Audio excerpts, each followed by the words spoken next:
ಅಂತ ಚಲವಾದಿ ನಾರಾಯಣಸ್ವಾಮಿ ಅವರು ನಮ್ಮ ಜೊತೆ ನೇರ ಸಂಪರ್ಕದಲ್ಲಿದ್ದಾರೆ. ಚಲವಾದಿ ಅವರು ಈಗ ರಾಜ್ಯ ಸರ್ಕಾರ ಪರೋಕ್ಷವಾಗಿ RSS ಅನ್ನು ಉಲ್ಲೇಖ ಮಾಡದೆ ಈ ರೀತಿಯಾಗಿ ರೂಲ್ಸ್ ಅನ್ನು ತರೋದಕ್ಕೆ ಮುಂದಾಗ್ತಾ ಇದೆ. ಈ ಬಗ್ಗೆ ಫಸ್ಟ್ ರಿಯಾಕ್ಷನ್ ತಮ್ಮದು ಅಂತ.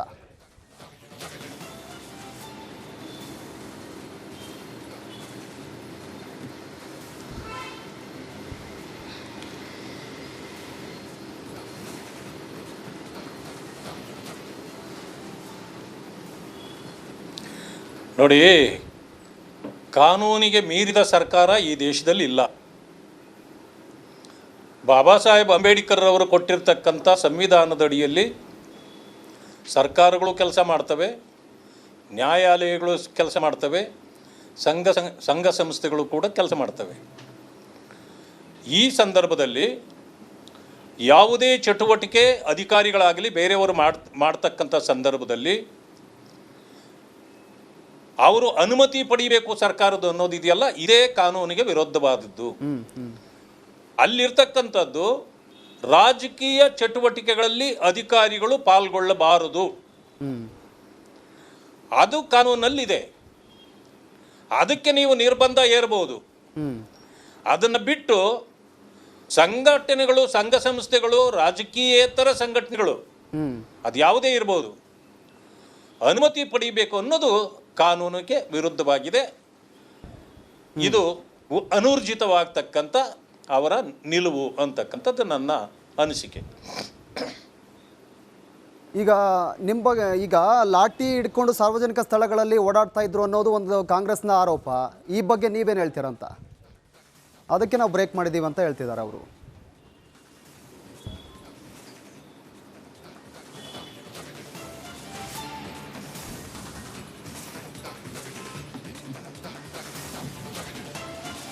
ನೋಡಿ, ಒಂದು ವಿಷಯ ತಿಳ್ಕೊಳ್ಳಿ, ಇದು ರಾಷ್ಟ್ರೀಯ ಸಂಘಟನೆ, ಕರ್ನಾಟಕಕ್ಕೆ ಸೀಮಿತ ಆಗಿಲ್ಲ ಅಥವಾ ಬೆಂಗಳೂರಿಗೆ ಸೀಮಿತ ಆಗಿಲ್ಲ. 100 ವರ್ಷಗಳ ಒಂದು ಇತಿಹಾಸವುಳ್ಳ ಒಂದು ಸಂಘಟನೆ. ಇದು ಯಾವಾಗಲೂ ಕೂಡ ಇದು ಲಾಠಿ ಇಡ್ತಕ್ಕಂಥದ್ದು ಅದರ ಸಿಂಬಲ್ ಎಂಬ್ಲಾಮ್ ಇದ್ದಂಗೆ. ಅದನ್ನು ಇವತ್ತಲ್ಲ, ಪ್ರಥಮದಿಂದಲೂ ಕೂಡ ಹಿಡ್ಕೊಂಡೇ ಇವತ್ತಿನವರೆಗೂ ಕೂಡ ಅವರು ಈ ರೀತಿಯ ಚಟುವಟಿಕೆಗಳನ್ನು ಮಾಡ್ತಕ್ಕಂಥದ್ದು. ಅದರಿಂದಾಗಿ ಇದನ್ನ ಪಬ್ಲಿಕ್ ಪ್ಲೇಸಲ್ಲಿ ಅಥವಾ ಸಾರ್ವಜನಿಕ ಸ್ಥಳಗಳಲ್ಲಿ ಅಂತಂದ್ರೆ, ಯಾವುದು ಸಾರ್ವಜನಿಕ ಸ್ಥಳ? ಈ ಸರ್ಕಾರಿ ಸ್ಥಳಗಳನ್ನ ಯಾವುದೇ RSSನ ಶಾಖೆಗಳು ನಡೆಯಲ್ಲ. ಆಗಿದ್ರೂ ಕೂಡ ಇವರು ಅದನ್ನ ಮೇಲೆ ಹಾಕೊಂಡು ನನಗೆ ಇದು ಮಾಡ್ತಾ ಇರ್ತಕ್ಕಂಥದ್ದು ಇದು ಸರಿಯಲ್ಲ. ಅಂದರೆ ಇದೇನೋ ಹೇಳ್ತಾರೆ, ಸುಮ್ಮನೆ ಇರ್ಲಾರ್ದೆ ಇರುವೆ ಬಿಟ್ಕೊಂಡ್ರು ಅಂತ. ಈ ಕೆಲಸ ಇವರು ಮಾಡ್ತಾ ಇರೋದು. ವಿಷಯ ಏನಂತಂದ್ರೆ, ಇವತ್ತು ರಾಜ್ಯದಲ್ಲಿ ಅಭಿವೃದ್ಧಿ ಶೂನ್ಯ ಆಗಿದೆ. ಎಲ್ಲ ಕಡೆಯಲ್ಲೂ ಮಳೆ ಬಂದು ಅತಿವೃಷ್ಟಿ ಆಗಿದೆ, ಕೆಲವು ಕಡೆ ಅನಾವೃಷ್ಟಿ ಆಗಿದೆ. ರೈತರು ಕಂಗಾಲಾಗಿದ್ದಾರೆ, ಅವ್ರಿಗೆ ಹಣ ಕೊಡ್ಲಿಕ್ಕೆ ಆಗ್ತಾ ಇಲ್ಲ, ಘೋಷಣೆಗಳಲ್ಲಿ ಮಾತ್ರ ಉಳಿದಿದೆ, ರಸ್ತೆಗಳೆಲ್ಲ ಗುಂಡಿ ಬಿದ್ದಿದೆ. ಈ ಸರ್ಕಾರದಲ್ಲಿರ್ತಕ್ಕಂಥ ಸಚಿವರು ಎಲ್ಲೂ ಕಾಣೋದಿಲ್ಲ. ಈ ಸರ್ಕಾರ ಮತ್ತು ಸಚಿವರು ಎಲ್ಲಿ ಕಾಣ್ತಾರೆ ಅಂದ್ರೆ, ರಸ್ತೆ ಗುಂಡಿಗಳಲ್ಲಿ ನಿಂತಿರುವ ನೀರಿನಲ್ಲಿ ಇವರ ಮುಖ ಕಾಣುತ್ತದೆ. ಇನ್ನೆಲ್ಲೂ ಕೂಡ ಇವರು ಕಾಣಿಸ್ಕೊಳ್ಳೋದಿಲ್ಲ. ರಸ್ತೆ ಗುಂಡಿಗಳಲ್ಲಿರುವ ನೀರಿನಲ್ಲಿ ಕಾಣ್ತದೆ ಇವರ ಮುಖ. ಇಂಥ ಪರಿಸ್ಥಿತಿ ಇರೋದ್ರಿಂದ ಜನ ಕುಪಿತರಾಗಿದ್ದಾರೆ. ನಮ್ಮ ವಿರುದ್ಧ ಚರ್ಚೆಗಳು ಪ್ರಾರಂಭ ಆಗಿದೆ. ಯಾವ ರೀತಿ ಇದನ್ನ ತಿರುಗಿಸ್ಬೇಕು, ಇದಕ್ಕೆ ಒಂದು ಟ್ವಿಸ್ಟ್ ಕೊಡಬೇಕು, ಡೈವರ್ಷನ್ ಕೊಡಬೇಕು. ಈ ಕಾರಣಕ್ಕೆ ಇವೆಲ್ಲ ನಡೀತಾ ಇರೋದು. ಅಲ್ಲ ಚಲಪತಿ ಅವರು, ನೀವು ಏನು ಬೇಕಾದ್ರೂ RSS ಅನ್ನ ಪ್ರಶ್ನೆ ಮಾಡ್ರಿ, ಇದಕ್ಕೆ ನಾನು ಉತ್ತರ ಕೊಡೋದು ಬೇಕಾಗಿಲ್ಲ. RSSನ ಚಟುವಟಿಕೆಗಳು ಅವ್ರಿಗೆ ಉತ್ತರ ಕೊಡ್ತವೆ. ಕಾಂಗ್ರೆಸ್ಗೆ ಇದೇನು ಹೊಸದು ಅಲ್ಲ. ಎಷ್ಟೋ ಸಾರಿ ನಾವು ಅದನ್ನ ಮುಚ್ಚೇ ಬಿಡ್ತೀವಿ, ಎಲ್ಲೂ ಅದು ಹೊರಗಡೆ ಬರಕ್ಕೂ ಬಿಡಲ್ಲ ಅಂತೇಳಿ ಮಾಡಿದ್ದು ಎಲ್ಲ ಉದಾಹರಣೆಗಳು ಇವೆ ಅಲ್ಲ. ಅದನ್ನ ಅವರೇ ಒಂದು ಸಾರಿ ತಿರುಗಿ ಅವರ ಹಳೆ ಫೈಲ್ಗಳನ್ನ ಬಿಚ್ಚಿ ನೋಡ್ಕೊಳ್ಳಿ. ಅಲ್ಲ, ಈಗ ತಮಿಳುನಾಡಲ್ಲಿ ಮಾದರಿ ಜಾರಿಗೆ ತಂದಿದ್ದಾರೆ, ಅಲ್ಲಿನ ಮಾದರಿಯನ್ನ ಇಲ್ಲಿ ಜಾರಿಗೆ ತರಬೇಕನ್ನೋದು ಅವರು ಒಂದು ಇದ್ರ ಬಗ್ಗೆ ಏನು ಹೇಳ್ತೀರಂತ?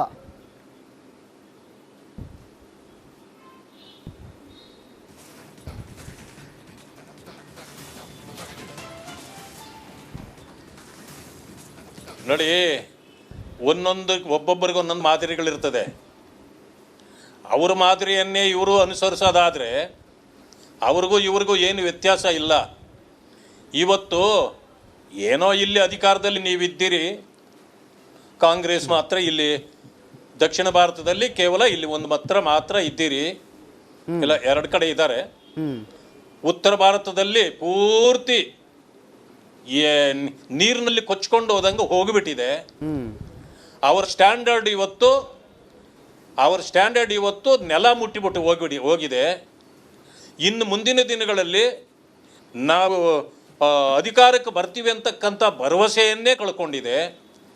ಕಾಂಗ್ರೆಸ್ಸಿನ ಪರಿಸ್ಥಿತಿ ಈಗಿರುವಾಗ ಇವತ್ತು ಈ ದೇಶಭಕ್ತರ ಒಂದು ದೊಡ್ಡ ಸಂಘಟನೆಯನ್ನು ನಾವು ಹತ್ತಿಕ್ತೀವಿ, ಅವ್ರನ್ನ ಮಟ್ಟ ಹಾಕ್ತೀವಿ ಅನ್ನೋದಿದೆಯಲ್ಲ, ಇದು ಒಂದು ರೀತಿಯ ಹಾಸ್ಯಾಸ್ಪದ. ಯಾರೋ ಏನೋ ಕೆಲಸವಿಲ್ಲದ ಕುಂಬಾರ ಏನೋ ಮಾಡಿದ ಅಂತೆ, ಹಂಗೆ ಇವ್ರಿಗೆ ಬೇರೆ ಮಾಡಲಿಕ್ಕೆ ಕೆಲಸ ಇಲ್ಲದಿದ್ದಕ್ಕೆ ಈ ರೀತಿ ಚಟುವಟಿಕೆಗಳು ಮಾಡಲಿಕ್ಕೆ ಪ್ರಾರಂಭ ಆಗಿದ್ದಾರೆ. ಇವತ್ತು ಜನರಿಗಾಗಿ ಮಾಡಬೇಕಾದ ಅನೇಕ ಕಾರ್ಯಗಳು ಬಿದ್ದಿವೆ. ಒಂದೇ ಒಂದು ಕೆಲಸ ಮಾಡಿ ಸೈ ಅನ್ನಿಸ್ಕೊಳ್ಳೋಕ್ಕೆ ಈ ಸರ್ಕಾರಕ್ಕೆ ಆಗ್ತಾ ಇಲ್ಲ. ಕೆಲವು ಬಾಯಿ ಬಡಗರನ್ನು ಸಿಂಡಿಕೇಟ್ ಮಾಡಿ ಈ ರಾಜ್ಯದಲ್ಲಿ ನಡೀತಾ ಇರತಕ್ಕಂಥ ಈ ಅನಾಹುತಗಳನ್ನು ಮರೆಮಾಚಲಿಕ್ಕೆ ಈ ವಾಚಾಳಿಗಳನ್ನು ಮುಂದೆ ಬಿಟ್ಟು ಈ ರೀತಿ ಕಾಂಗ್ರೆಸ್ ಸರ್ಕಾರ ಈ ರೀತಿಯ ಕ್ರಮಗಳನ್ನು ಜರುಗಿಸ್ತಾ ಇದೆ. ಜನ ದಡ್ಡರಲ್ಲ, ಜನ ಇವತ್ತು ಬುದ್ಧಿವಂತರಾಗಿದ್ದಾರೆ. ಅದನ್ನು ಯಾವ ರೀತಿ ನೀವು ಗುರುತಿಸ್ಬೋದು ಅಂದರೆ, ಜನ ದೇಶದಲ್ಲಿ ಬುದ್ಧಿವಂತರಾಗಿದ್ದರಿಂದ ಕಾಂಗ್ರೆಸ್ ಮಣ್ಣು ಮುಕ್ತಾ ಇದೆ, ನೆಲ ಕಚ್ಚುತ್ತಾ ಇದೆ. ಅದು ಇವ್ರಿಗೂ ಇನ್ನೂ ಕಾಂಗ್ರೆಸ್ನವ್ರಿಗೆ ಅರ್ಥವೇ ಆಗಿಲ್ಲ. ಜನರ ಎತ್ತರಕ್ಕೆ ನಾವು ಬೆಳಿಬೇಕು ಅಂತ ಕಾಂಗ್ರೆಸ್ ಅಂದ್ಕೊಂಡಿಲ್ಲ. ಈಗಾಗಲೇ ಅದು ಮಣ್ಣು ಮುಕ್ತಕ್ಕಂಥ ಪರಿಸ್ಥಿತಿ ಬಂದಿರೋದ್ರಿಂದ ಈ ರೀತಿ ಕಾಲಹರಣ ಮಾಡಿ ಏನಾದರೂ ಬ್ಲಾಕ್ ಮೇಲ್ ಮಾಡ್ಕೊಂಡು ಜನರನ್ನ ಹಿಂಗೆ ಕರ್ಕೊಂಡು ಹೋಗ್ಬೇಕು ಅಂತಿದ್ದಾರೆ. ಓಕೆ, ಚಲವಾದಿ ನಾರಾಯಣ ಸ್ವಾಮಿ ಅವರೇ, ಶ್ರೀಲಕ್ಷ್ಮಿ ಮಾತಾಡ್ತಿರೋದು. ಪ್ರಿಯಾಂಕ್ ಖರ್ಗೆ ಅವರು ಭಾಳ ಸ್ಪಷ್ಟವಾಗಿ ಹೇಳ್ತಾರೆ, BJPಗೆ ಕನೆಕ್ಟೆಡ್ ಆಗಿದೆ RSS. ಅದು ರಾಜಕೀಯ ಚಟುವಟಿಕೆಗಳನ್ನು ಮಾಡುತ್ತೆ BJPಯ ಮುಖಾಂತರ. ಹಾಗಾಗಿ ರಾಜಕೀಯವಾಗಿ RSS ಆಕ್ಟಿವ್ ಆಗಿರೋದ್ರಿಂದ ಸಾಕಷ್ಟು ಸಮಸ್ಯೆ ಉಂಟಾಗ್ತಾ ಇದೆ, ಕೋಮು ದ್ವೇಷವನ್ನು ಜನರಲ್ಲಿ ಬಿತ್ತುತ್ತಾ ಇದೆ. ಹಾಗಾಗಿ RSSನ ಚಟುವಟಿಕೆಗಳಿಗೆ ನಿರ್ಬಂಧ ಹಾಕಬೇಕು ಅಂತ ಏನು ಹೇಳೋಕೆ ಬಯಸ್ತೀರಿ?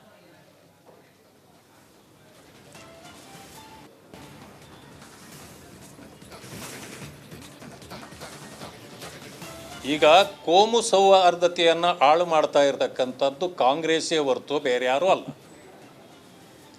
ಎರಡನೇ ವಿಷಯ ಏನಂತಂದರೆ, RSS ದೇಶಭಕ್ತರ ಕೂಟ, ಅನೇಕ ಚಟುವಟಿಕೆಗಳನ್ನು ಅದು ಮಾಡಿದೆ, ಇವತ್ತಿಗೂ ಮಾಡ್ತಾ ಬರ್ತಿದೆ.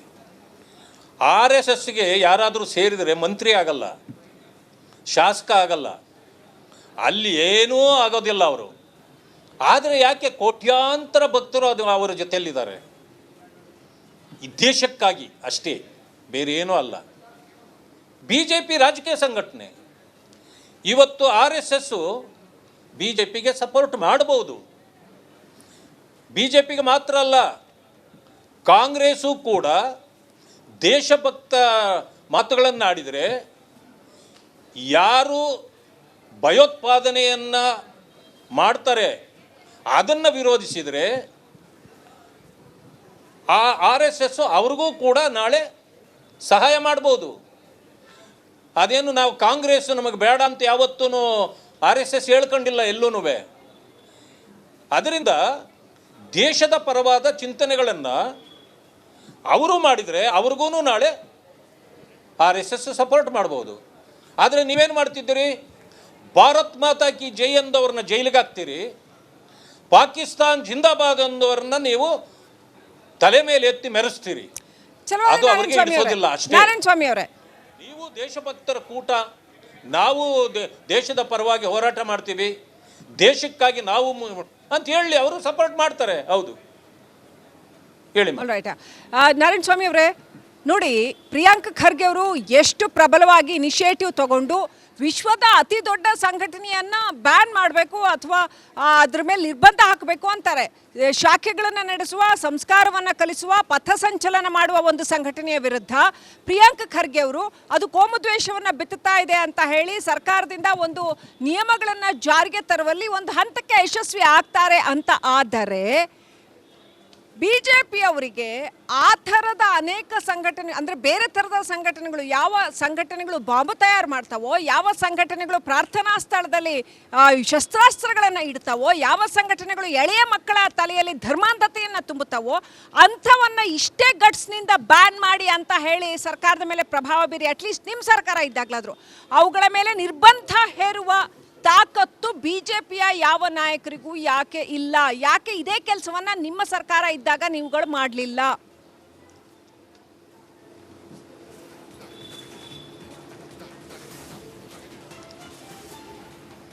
ಇಲ್ಲ, ನಾವು ಕೂಡ ಮಾಡಿದ್ದೇವೆ. PFI ಬ್ಯಾನ್ ಮಾಡೋಕ್ಕೆ ಯಾರು ಕಾರಣ? PFIನ ಬೆಳೆಸಿದವ್ರು ಯಾರು? SDPI ಜೊತೆಯಲ್ಲಿ ಇರೋರು ಯಾರು? ಮುಸ್ಲಿಂ ಲೀಗ್ನ ಜೊತೆಯಲ್ಲಿ ಇರೋರು ಯಾರು? ನಮಗೆ ಕುರಾನೇ ಮೊದಲು, ನಮಗೆ ಸಂವಿಧಾನ ಮೊದಲು ಅಲ್ಲ ಅನ್ನೋರು ಯಾರು? ಈ ದೇಶವನ್ನು 2047ಕ್ಕೆ ನಾವು ಇಸ್ಲಾಂ ದೇಶ ಮಾಡ್ತೀವಿ ಅಂತ ಹೇಳೋರು ಯಾರು? ಇವರಿಗೆ ಕುಮ್ಮಕ್ಕು ಕೊಡ್ತಿರೋರು ಯಾರು? ಅವರ ಪರವಾಗಿ ನಿಂತಿರೋರು ಯಾರು? ಇದೆಲ್ಲ ಕಾಂಗ್ರೆಸ್ಸೇ ಅಲ್ವಾ? ಆ ಕಾರಣದಿಂದ ನಾವು ಮಾಡ್ತೇವೆ, ಆದರೆ ದೇಶದ ಪರವಾಗಿ ನ್ಯಾಯ ಚೌಕಟ್ಟಿನ ಒಳಗೆ ಮಾಡ್ತೇವೆ. ಈ ರೀತಿ ಏನೋ ನೋಡಿ, ಇನ್ನೊಂದು ಹೇಳ್ತೇನೆ, RSSನ್ನು ಬ್ಯಾನ್ ಮಾಡಿಬಿಡ್ರಿ ಅಂದ ತಕ್ಷಣವೇ ಇವರಲ್ಲ, ಇವರ ಅಪ್ಪನ ಕೈಯಲ್ಲೂ ಆಗಲ್ಲ, ಯಾರ ಕೈಲೂ. ನಾನು ಅದನ್ನು ಹೇಳ್ತೇನೆ, ಅದು ಒಂದು ಸಣ್ಣ ಸಂಘಟನೆ ಅಲ್ಲ. ಇದ್ಯಾವುದು ನಿನ್ನೆ ಯಾರ್ಯಾರೋ ಮಾತಾಡ್ತಿದ್ರು, ಏನು ಲಯನ್ಸ್ ಕ್ಲಬ್ನವರು ಸೋಷಿಯಲ್ ಸರ್ವಿಸ್ ಮಾಡಲ್ವಾ? ಲಿಯೋ ಕ್ಲಬ್ನವರು ಸೋಷಿಯಲ್ ಸರ್ವಿಸ್ ಮಾಡಲ್ವಾ? ಸೊ ಈ ಥರ ಎಲ್ಲ ಮಾತಾಡ್ತಿದ್ರು. ಇದು ಸೋಷಿಯಲ್ ಸರ್ವಿಸ್ ಎಂಥದ್ದು ಅಂತಂದರೆ, ದೇಶಕ್ಕಾಗಿ ತನ್ನನ್ನು ಸಂಪೂರ್ಣವಾಗಿ ತೊಡಗಿಸಿಕೊಂಡು ಸ್ಯಾಕ್ರಿಫೈಸ್ ಮಾಡೋದು, ಅದರಲ್ಲಿ ಏನು ಬೇಕಾದರೂ ಆಗ್ಬೋದು. ಅಂಥ ಒಂದು ದೊಡ್ಡ ಸಂಘಟನೆ RSS ಇದೆ. ಈ RSSನ ಬಗ್ಗೆ ಇವ್ರಿಗೆ ಯಾಕೆ ಇಷ್ಟೊಂದು ಇದಿದೆ ಅಂತಂದರೆ, ಅವರು ಅದರ ಬಾವಿಗಿಳಿದ್ರೆ ಮಾತ್ರ ಆಳ ಗೊತ್ತಾಗೋದು, ಇಲ್ಲಾಂದ್ರೆ ಗೊತ್ತಾಗಲ್ಲ. ಒಂದಷ್ಟು ಒಳಗಡೆ right. Thank you Chalavadi Narayana Swamy ಅವರ ರಿಪಬ್ಲಿಕ್ ಕನ್ನಡದೊಂದಿಗೆ ಮಾತನಾಡಿದ್ದಕ್ಕೆ. ಆಲ್ರೈಟ್, ನಮ್ಮ ಜೊತೆ ಚಿಂತಕ ವಾಗ್ಮಿ ಚಕ್ರವರ್ತಿ ಸೂಲಿಬೆಲೆ ಅವರಿದ್ದಾರೆ ಈ ವಿಚಾರವಾಗಿ